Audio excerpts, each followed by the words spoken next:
مدارس نیوز کی طرف سے اس وقت کی تازہ ترین اور اہم خبر سے آپ کو آگاہ کرتے چلیں کہ صحابہ کرام کی توہین پر سزاؤں میں اضافے کا بل قومی اسمبلی نے متفقہ طور پر منظور کر لیا ہے۔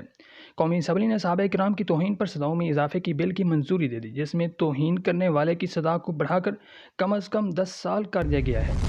مذہبی طبقے کی طرف سے اس بل کا خیر مقدم کیا گیا ہے۔ وفاق المدارس عربیہ پاکستان کے جنرل سیکرٹری مولانا قاری محمد حنیف جلندری نے قومی اسمبلی سے انسداد توہین صحابہ و اہل بیت بل کی منظوری کو تاریخ ساز فیصلہ قرار دیا ہے۔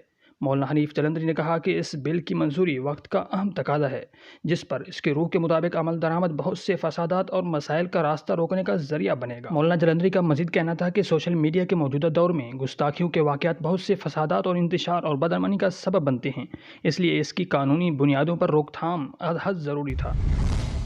اس اہم ترین ذمہ داری کو نبھاتے ہوئے جماعت اسلامی کے ممبر قومی اسمبلی مولانا اکبر چترالی تمام اراکین اسمبلی، اسپیکر اور ڈپٹی اسپیکر خراج تحسین کے مستحق ہیں، جنہوں نے متفقہ طور پر اس بل کو پاس کیا ہے۔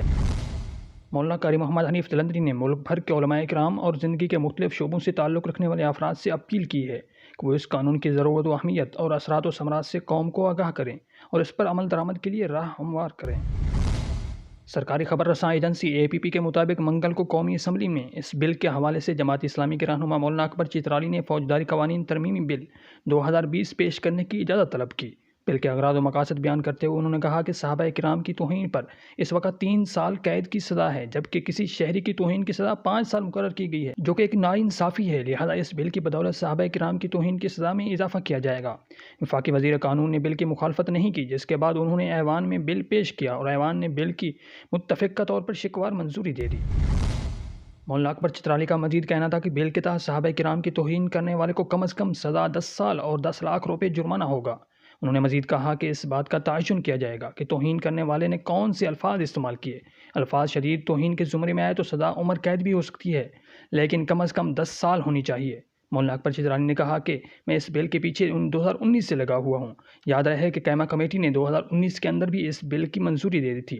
آج قومی اسمبلی نے اس بل کو متفقہ طور پر منظور کر لیا ہے۔ یاد رہے کہ 2019 میں جب قیمہ کمیٹی نے اس بل کو منظور کیا تھا، اس وقت متحدہ مجلس عمل کے ممبران اور جمعیت علماء اسلام کے رہنما مولانا صلاح الدین ایوبی، مولانا عصمت اللہ، زاہد اکرم درانی، مفتی عبدالشکور اور سید محمود شاہ نے بھی اس بل پر دستخط کیے تھے۔ تب یہ بل قومی اسمبلی کے قواعد و ضوابط 2007 کے قاعدہ 118 کے تحت نجی ارکان کے بل کے طور پر جمع کرایا گیا۔